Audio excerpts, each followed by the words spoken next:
Yeah, so this is sort of my first time doing a talk like this, so I figured it's an opportunity to both sort of master some of this material, but also practice talking in front of people. So yeah, thanks everyone for coming, and with that, we'll get started. So,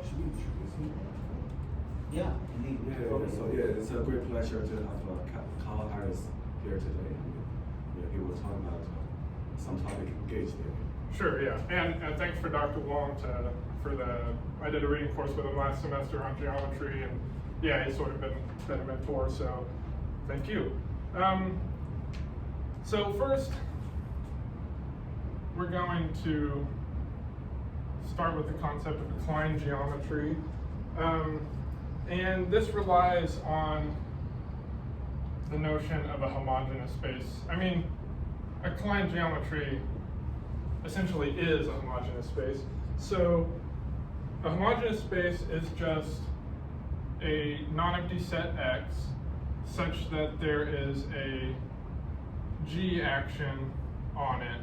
So, you can write it like this. By this I just mean there exists a homomorphism from G into the automorphism group of the set. And then if X is in some kind of category, this just means it respects the additional structure on it. But usually this is just written more succinctly as this. So there's some set X with a G action. Now there's a natural choice for X, namely the coset space for some closed Lie subgroup H. We require H to be closed due to some theorem it's called the closed subgroup theorem. It basically just says that if H is closed, then we can understand H as an embedding whose smooth structure agrees with the embedding. And so this action is given by, so if AH is some coset, the G action just takes it to the coset given by GA. So it's a very natural thing. But sort of the great insight of Felix Klein and the so-called Erlangen program was that we can basically understand different types of geometries more or less from a group, the structure of a group. So some examples of that are spherical space, for instance, is isomorphic to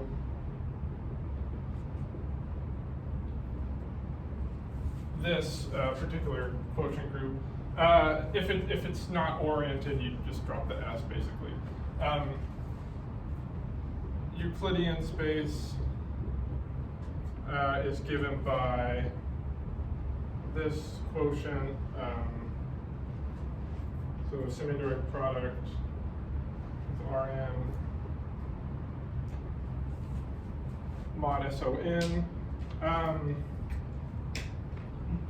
These are sort of maybe the most fundamental examples. Some more exotic examples would be like the Grossmanian, and these won't necessarily come up, but just to show the extent of the idea. The Grossmanian would look like a quotient like that, or in a fine space has a model on R, and anyway would be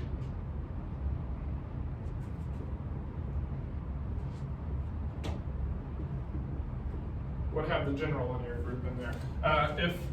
If it's modeled on some other vector space, you just have B instead of Rn. So those are some examples. Now, we want to, for the purposes of this talk, restrict our attention to a particular kind of homogeneous space.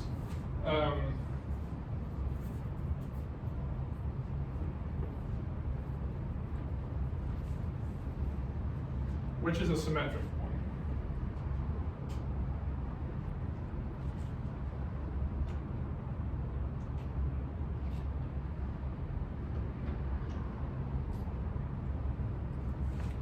So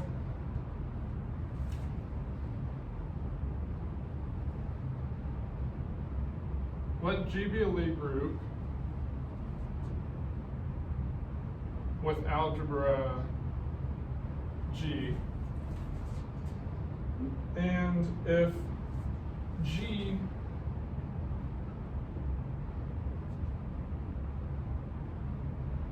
has a Cartan decomposition, which I will define, then we say that G mod H is a symmetric space. So our Cartan decomposition is the following. It means there exists a map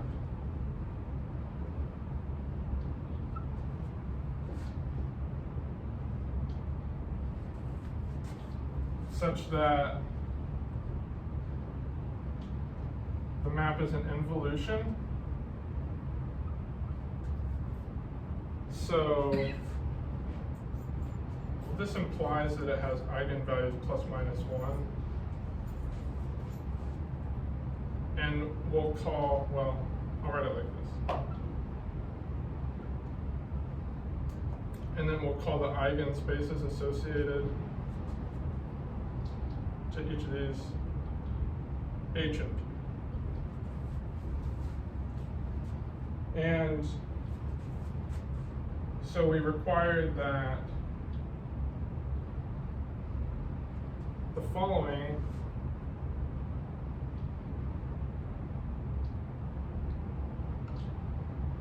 is a killing orthogonal decomposition. So orthogonal with respect to the killing form defined on the Lie algebra. If you're unfamiliar with the killing form, it's just like a symmetric bilinear form on a vector space, but it's defined for Lie algebras. And so it's just like an inner product, essentially. And then we require that we have the following subgroup or subalgebra containments. So H is its own subalgebra, closed under the Lie bracket. And then H with P is inside of P, and P with P is inside of H. Okay, here are some examples to make this more concrete.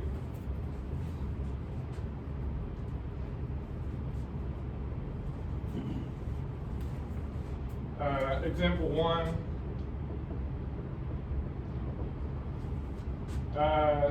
Consider the Lie algebra, let's see, let me use somewhat of a smaller matrix. SO, let's say 3, 1. So let G equal SO3, 1. It has typical elements like this.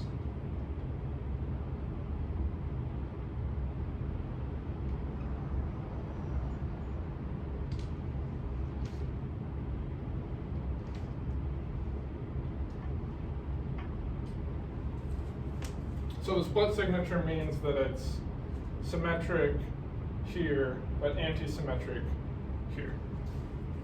And, sorry, this is SO2, 1. Yeah. So we can decompose this as, oh no, this is SO3, 1, 2, 3. So what's it, the SO31, that's H? SO31 is G. H will be SO21. So the decomposition is like this. So zeros here, and then No. zeros along here, and this. So you write down the Lie algebra, right? What's the root? What's G? Capital SO3. So this is lowercase. So G is. Oh, this is the. Yeah. So I'm sort of trying to write the fractor font. It's a Okay. little Special that's like orthogonal across. group. Yeah. So this is like this is meant to be. Oh, yeah. Yeah, the, you know, how, you see it on paper, but I don't know how I'm supposed to write the, like, Gothic, you know. Yeah, so Anyway, actually, yeah, it's interesting that actually the first two conditions among the three is the condition for reductive homogeneous space. yeah. So we say a homogeneous space is reductive if the first two conditions hold. And once Is this implied by reductive? Is this third one implied by reductive? it's a Lie subalgebra, right? Yeah, I think. I mean, the subgroup it has to be a Lie subalgebra. So what's X? I'm confused. I don't know. So X is just like right? X is just like a vector in G. Oh. So, What's I mean, S2? I haven't specified the involution in this particular example. No, what's S2? What's S2? X2. S2. Oh, that's going to be a map. So this is going to be some involution on the algebra. So in this case, X tilde. Oh, that's right. S2 also vector in G, right? Something like that. Yeah, it's just Oh, okay. some involution. It's some involution. In this particular example, it's this involution, but it could be anything that's squares to identity. So, but anyway, to your point about I know there's some. I think a symmetric space is a special case of a reductive space. Yeah. But you're saying that these two are reductive. No, I mean in the third item. In the third item, the first two. So eta is a Lie algebra, and the Lie bracket of eta and P belongs to P. These two are defining conditions for reductive homogeneous space. Oh, I see. For G mod H. You're saying these two things. Yeah, for G mod H to be reductive. You're saying It these means two. still reductive group. No, reductive homogeneous space. What that mean? It means It means the Lie algebra eta is a decomposes. subalgebra and eta. Oh, that's a definition. Yeah, that's Oh, the definition. Yeah. So you're saying that these two are enough to say reductive, Yes. And then- plus some other. and then this is a special, Yeah, a this one, specialization. yeah, this one is new. Okay. Yeah. So yeah, some reductive space is some weaker condition. And so so concretely, this will look like the fact that this is minus itself under the involution, and this is itself under the involution. So all Lie algebra elements can be decomposed like this, and then X squiggle will look like this. That's sort of the point. And another example would be sort of less germane for the following discussion, but still interesting to consider. The general linear group, say, of n valued in R. So we know sort of like any symmetric or any matrix can be decomposed into a symmetric part and an anti-symmetric part if we just write it like that. So this is a symmetric matrix. So this is like in the algebra of the symmetric matrices, and this is in the algebra of skew-symmetric matrices, which is just in the algebra of the special orthogonal group. So we see that this part is a subalgebra. This part is not necessarily a sub-Lie algebra, right? Because the symmetric matrices don't form a Lie algebra. So here, also here we can understand this part. We can basically identify this part with R3. So the splitting is like R3 plus SO2.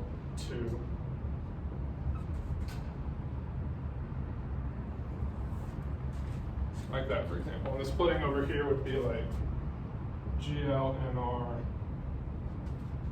sim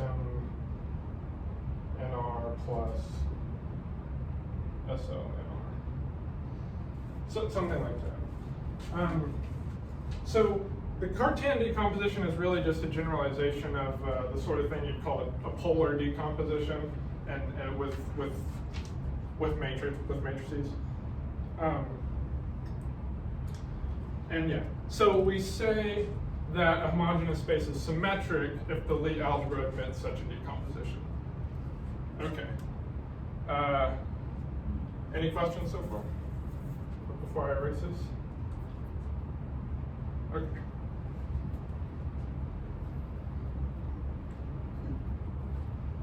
So now,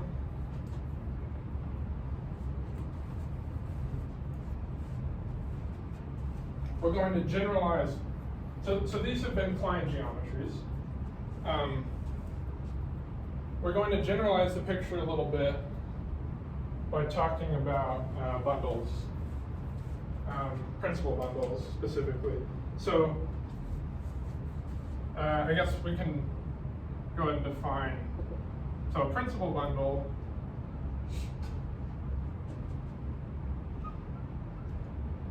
is a fiber bundle with the following diagram. So it has a G action and a projection map down to some base manifold.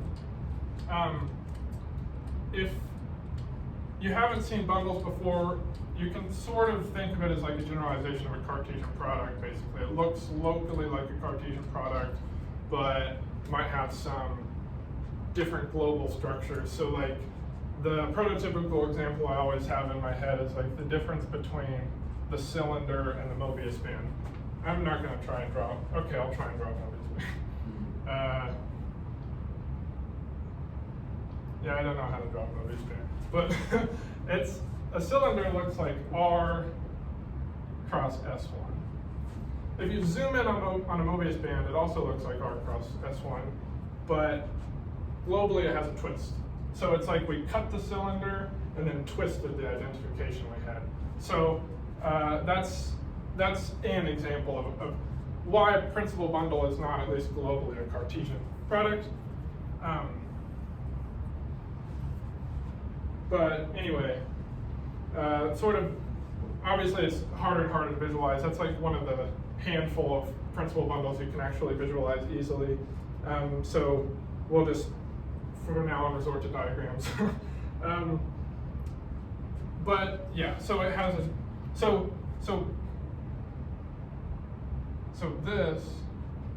the quotient by G is some base manifold. Now, a set with a G action, for instance, that coset space we were talking about, I mean, you can think about it as like a principal bundle over a point. So,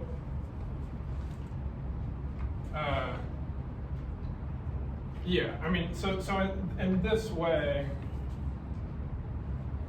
in this way, it's sort of a generalization of this.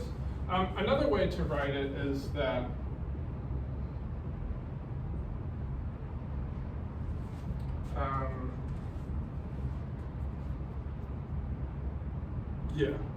wait. If this is a right coset space, then it has a left H action, or vice versa. Now, a connection, so okay, these are, but here's the general picture. A connection on this thing means, you can understand it in several ways, but the way I'll be presenting it here is as a map from the tangent bundle of P to the Lie algebra. Yeah, it's and there's value one form. Right, Lie algebra valued one form, or equivalently a map like this. But the way, yeah, when you're manipulating it algebraically, you write it basically as a one form with coefficients in the Lie algebra, so that if you act on a vector with the form, you get a number times, but it's times the Lie algebra element. And it has some requirements. So one of them is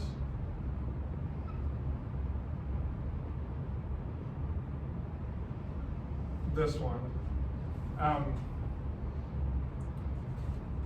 So the pullback of the right multiplication has to be the same as the adjoint representation of the inverse of G, of the element G. That's not the lead, that's an element for G. Another one is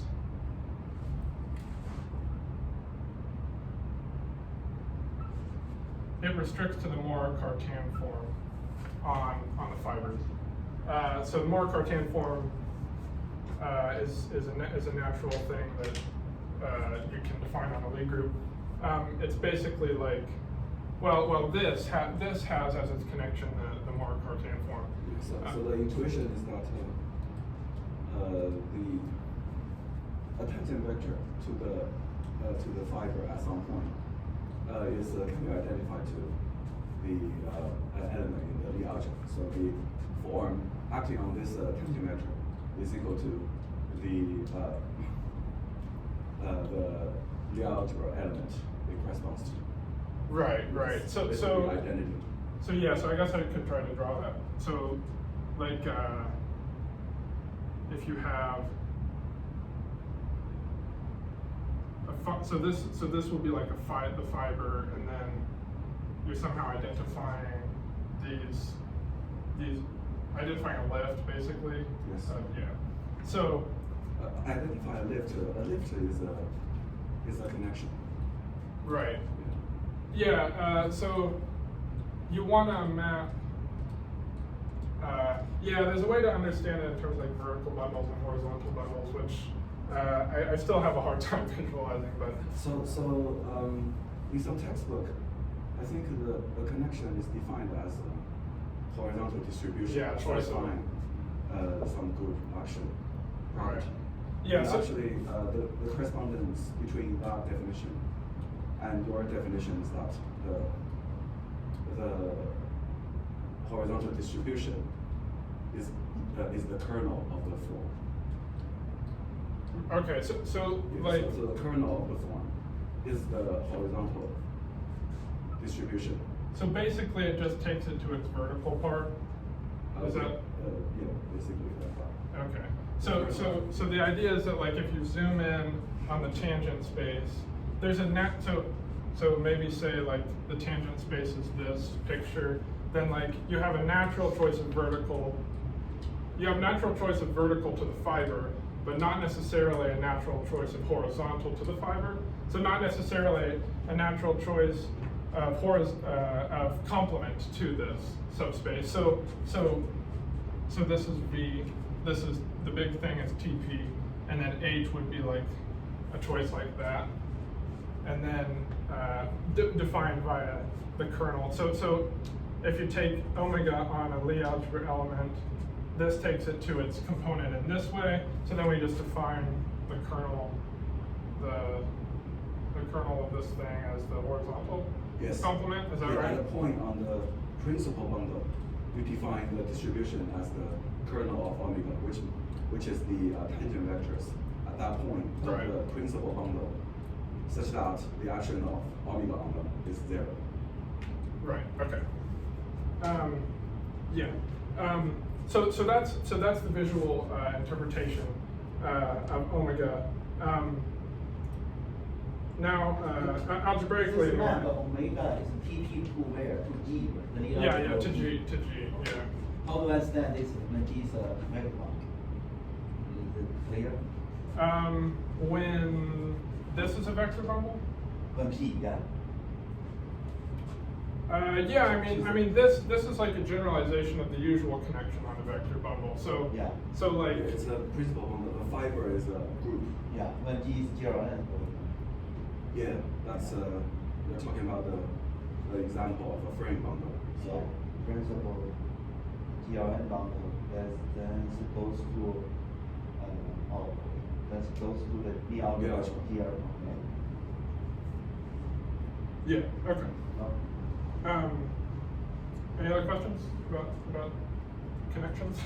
So each connection has a curvature defined by this formula. I'm using A now. Let's make that one.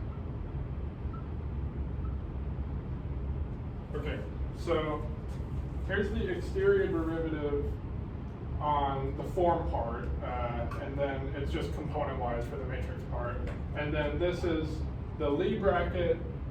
So this is sort of deceptive because it just looks like the Lie bracket, but it's actually, you sneak in the assumption that it's the Lie bracket composed with the wedge product. So it's like you act with the wedge product on the form parts and the bracket on the algebra parts. So some authors will write it like this, but we'll just stick to that notation. And this is, well, okay. So I should say this is the Erasmonian notion of a connection. A Cartan connection is this plus some additional structure, some additional assumptions. So This is the Cartan equation, the Lie Yeah. right? This one, the curvature. The summary Cartan. Yes.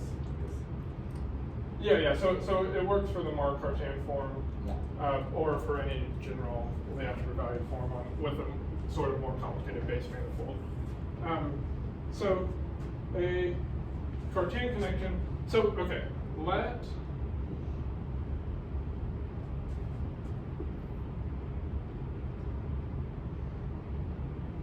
I forgot to define. By a Klein pair, I just mean a pair, a group and a subgroup such that G mod H is a homogeneous space, i.e. a Klein geometry. So a Cartan connection, actually, so it happens on an H bundle,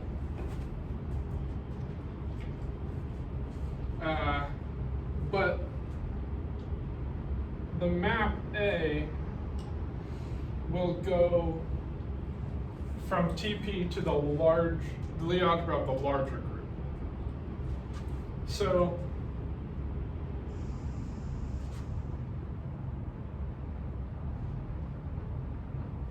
A is an H Erasmont connection on the H bundle, but furthermore, we require that H or A is a linear fiber-wise isomorphism. So our Cartan connection requires the group that you're attaching at every point to sort of have a more concrete relationship to the base manifold than just any old group. So like I think so we were talking about this the other day. I said the wrong thing. I think what I meant to say was this, intuitively anyway, means that P looks locally like G, and M looks locally like G mod H, because that's just because M globally is P mod H. So Most interesting examples of principal bundle are in most interesting cases, the principal bundle is a group, and the H, the subgroup, is actually the isotropic group. right, Yeah, of the action on the G mod H. right. So G mod H is the fundamental examples of principal bundles. Right. Yeah. So the reason I made this distinction between the Aristotelian notion and I mean they usually are Cartan connections when you, but so like, well, I'll get to that, but in physics, the Yang-Mills connections, for example, are like a U1 connection on any manifold. So sort of like the U1 doesn't have any concrete relationship to the base manifold. It's not the same dimension or anything like that. But the Riemannian, yeah, I mean, actually Riemannian geometry is a special example of Cartan geometry, right? Yeah, So as far as I remember, the Yang-Mills connection.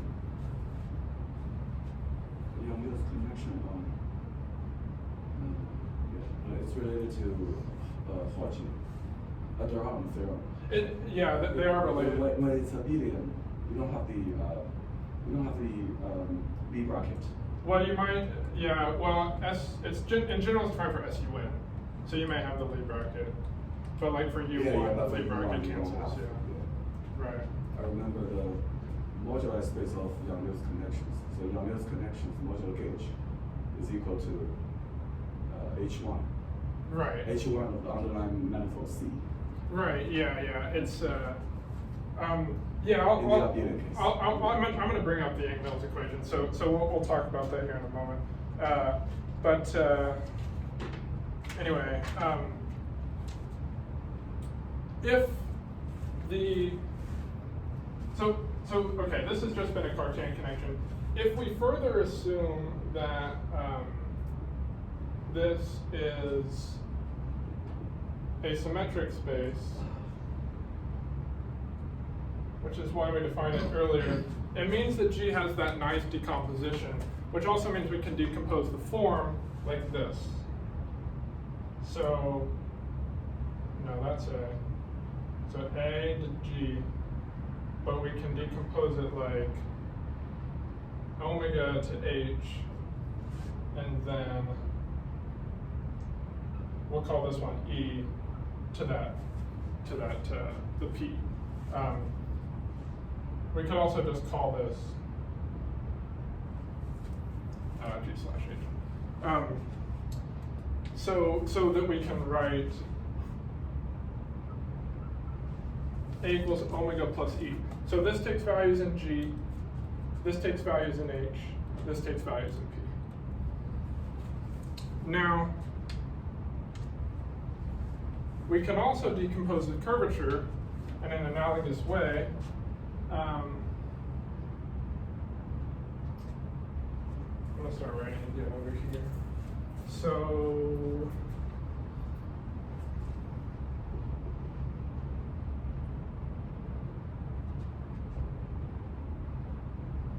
this becomes this.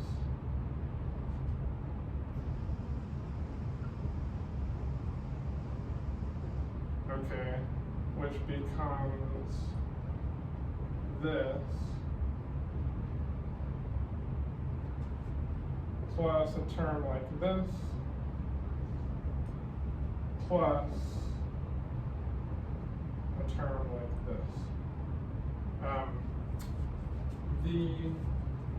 So you have like a double antisymmetry going on. So actually, omega bracket E will be E bracket omega because you're switching the wedges, but then you're also switching the brackets, so it's minus minus. There's in general, the rule is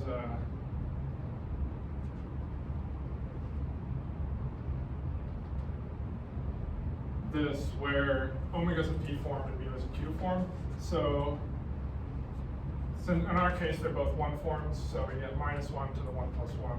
So it's actually a symmetric operation. Now, well, I kind of want to write this in one line, so I'm going to move this up here.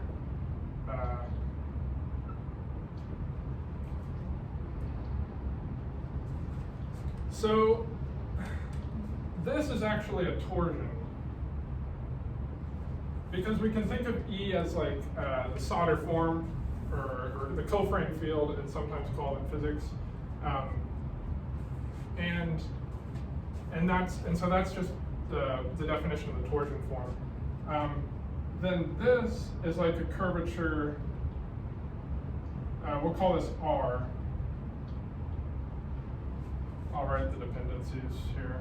So this is like a curvature on the H part, and then because so by definition the Cartan decomposition and those containments that we defined. So H with H, P with P is going to be an H. So this will also be an H value form. So we can consider this as an H valued part, and this as a P valued part. Okay.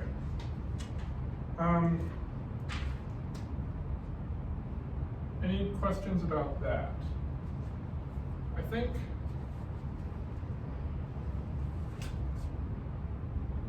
that's all I will say there, but I'm going to move on to the context where this comes up in physics.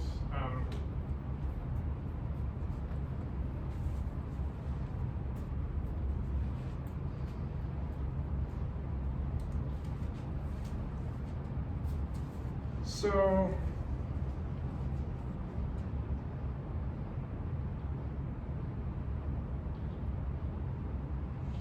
in physics, you have an action called the Yang-Mills action. It's a functional of omega, and it's defined as an integral of this form, where this is Hodge star. So if you vary this action, so you can let the variation pass through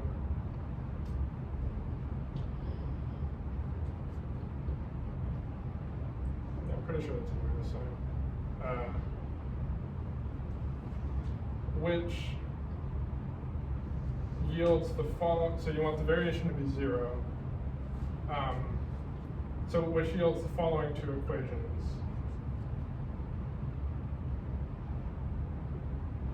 Or if we're varying with respect to the connection, these equations become the following.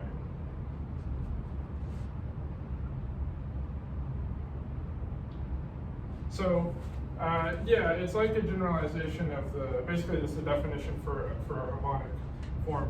So I just brought up the Yang-Mills stuff.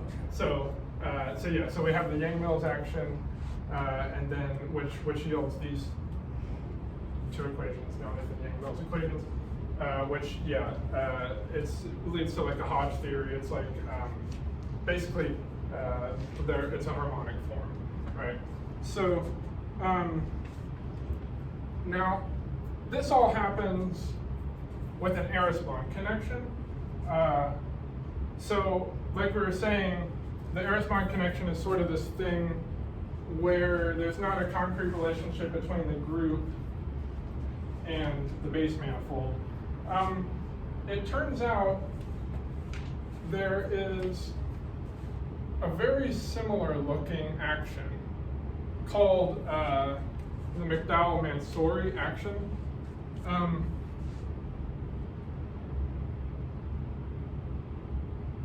Which is this.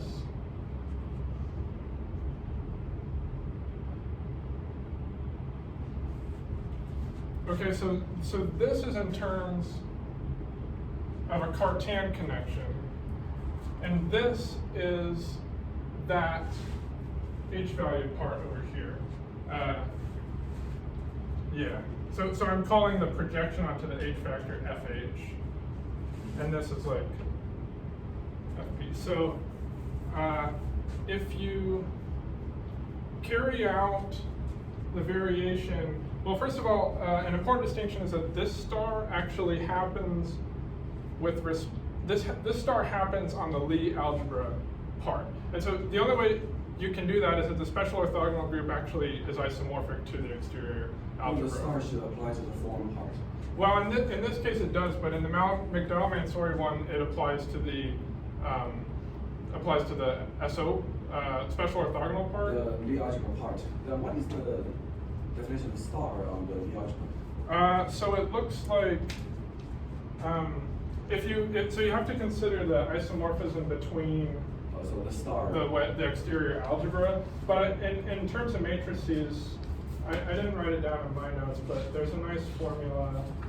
If I can find it real quick.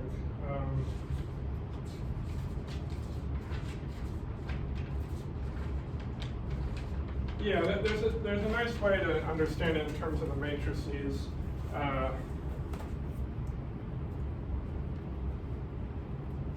So like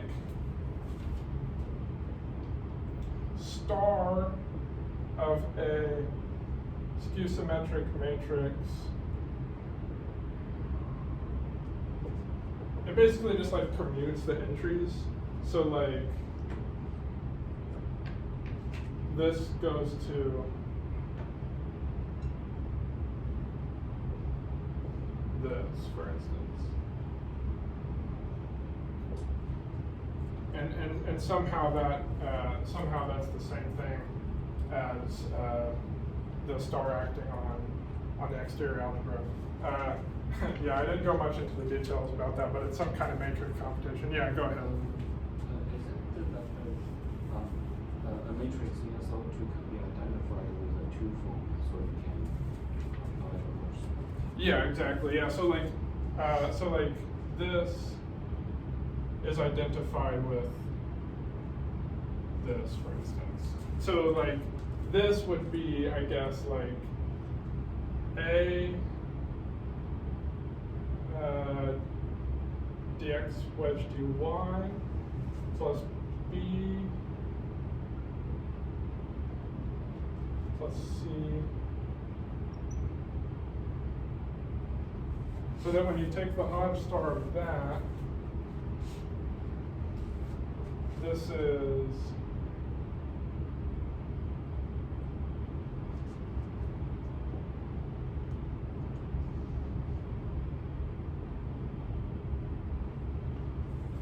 right, and then,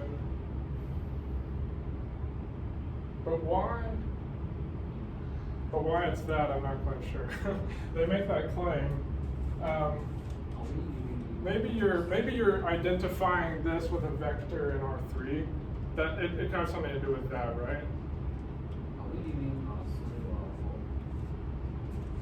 or R4? Well, in this case, 3 dimensions, but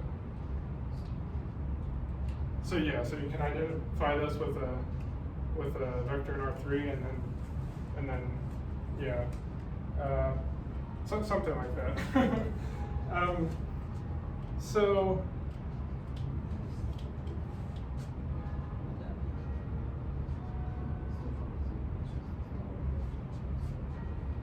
if you take the variation of this action, go to the Hodge star, and then we see.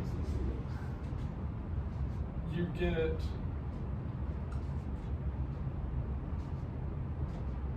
I mean, you know, the similar thing as before.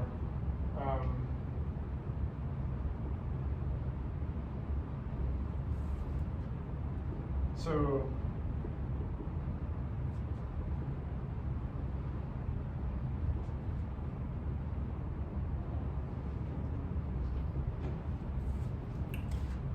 now the thing about when you write down dA, what's dA mean? What's d omega mean? oh yeah, is d plus omega wedge? yeah. D plus omega wedge, yeah. Write down. Yeah, exterior covariant derivative, yeah.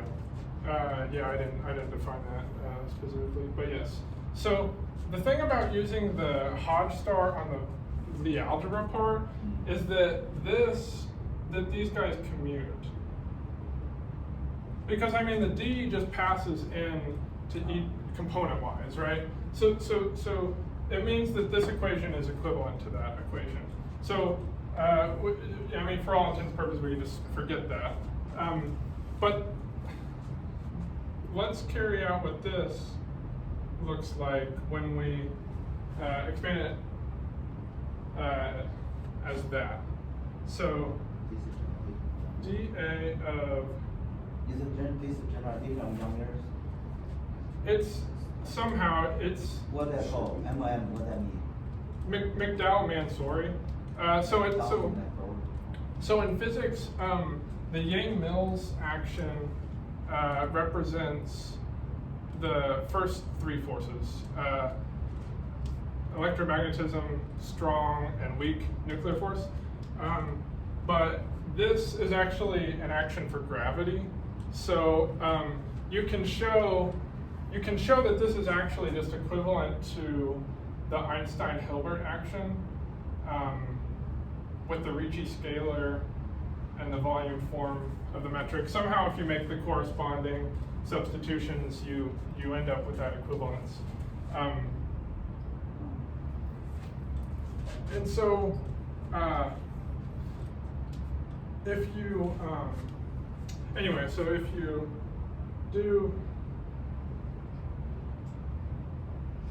this is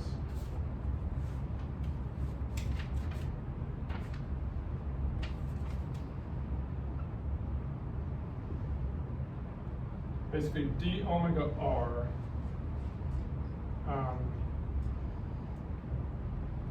plus 1/2 d omega e bracket e plus e with that FH bar. Okay.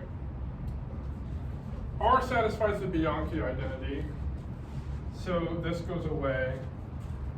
Also, if we assume torsionless, in other words, t equals 0, or d omega e equals 0, then this goes away. And so basically you're left with this equation, which is a first order differential equation, and it's actually equivalent to the Einstein equation if you put in the corresponding definitions, which you know, I won't do that whole derivation here. It's rather complicated, but the intermediate step is something called the Palatini action, which looks like, so S Palatini looks like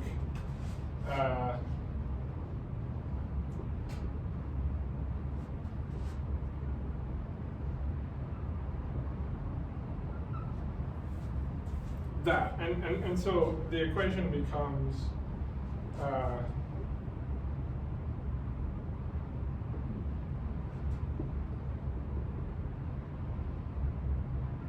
I think there's a 1/2 here.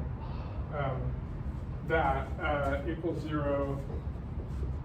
So this just assumes an adjoint representation, so that the brackets just become matrix multiplications. But anyway, that is what I have.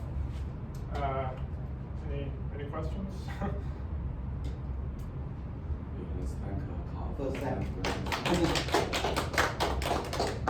So the original physics in the Young-Mills, this equation is for some special group in the original physics. Oh yeah. For some Young-Mills, is for which group? SU2 or SU1? SU1 is defined from. Well, what's the corresponding this for SU2, for example? Is it a similar? Yeah, I mean it's this. Form like this? Yeah. So it's just so this will just be an SU2 valued form, and you just yeah. My question is, can this to be very explicit for SU2? For SU2, not really. I mean, it doesn't really get more explicit than that. But you just let's fix on SU2. So this equation is PDE or what? Yeah, it's a PDE. It's what's the order? First order. Oh, first order. Yeah. First order, 0th order. Huh? Oh, that's also first order? Zeroth order. Yeah. No D's. So yeah. Yeah. SU2. So this one you also can have SU2, right? It's a second order. It's a second order. Second. Oh, this is a second order. Connection. Okay. So what's the solution for these Young-Mills for SU2? Do they have a solution? Yes. What Yeah, is- yeah, I mean, they're well understood. What's the solution for SU2? On some particular, I think for some particular How many manifolds. How many solutions? You have a moduli space of. Yeah, what's that? For SU2? It's like the For example, on the moduli fourth space sphere. by gauge. For example, on the fourth sphere, I think I'm not sure the modular space might be R4 times. Oh, something like that. Yeah. So the dimension of the modular space is given by the index. Ah, Yeah. So. nice. So, You so have this a module CPU. space, is there anything compact indication? Yes. Yeah. What's the compact? Yeah. That's I mean, on R4 times R plus then the complication. Probably. Protective space. I'm not very sure, but you definitely for S4, for CP2 with the other orientation, you have moduli space, and you have two compactifications. And the first one is the intuitive compactification from the topology of the moduli space. So you know the topology of the moduli space. Then you have the obvious compactification. I see. And on the other hand, you have the Woodland compactification. And these two compactifications actually those are interesting cases concept. So this one is studied in mathematics, right? Yes. Yeah. But I don't know about this Cartan. Oh, this one, you mean this MM one? Yeah, so sort of, I mean, the motivation is from physics, so it's sort of meant to look like, it's meant to like at least make a cosmetic similarity between an action for gravity and action for the other forces. Okay. Yeah. Now, Yeah, you basically just want it to look like a trace of a curvature form wedged star, some now kind of I inner understand. product. Yeah. Sorry, maybe I was not. So for this still SU2, this piece SU1 or SU2, this is really the modular of something. It's the space of connections on the geometry gauge. and also maybe algebra geometry also. Yeah, on CP2 it's Just on the surface. Yeah. on CP2. Okay. On four manifold. Yeah. On CP2 it's now. Yeah. Well. Okay. Sure. Yeah. Anyway. Thank you. Yeah. Yeah. Yeah, what I'm talking about just now is module of SL2 connections. Yeah. Which are, The Donaldson. which are Oh yeah, that's a real Donaldson. and SL2 connections are Yang-Mills. But Yeah. I think the moduli of full Yang-Mills. Maybe not. Maybe not. Yeah, because you can have these saddle points. Yeah. And SL2 are minimizers. But So right now, for example, it's okay, right? Yeah, So in the yeah. different geometry, people are studying the special like Yang-Mills, Yes. this connection, this PDEs. Yeah. They still there, right? Yeah, For yeah. some, maybe very complicated. yeah, Yang-Mills generally is very hard. Yeah. Because you can have saddle point. Yeah. So the anti-self duality thing is like 4 dimensions. So Yeah. right. So like that's sort of a case where the differential equation will reduce in order because Yes. it's enough to say that FA or Yeah, that's called that F is 0 or something. I see. Yeah. So it's kind of like it's. I mean, there's a similar thing going on where it reduces in order because of some kind of redundancy in the differential description. Yeah.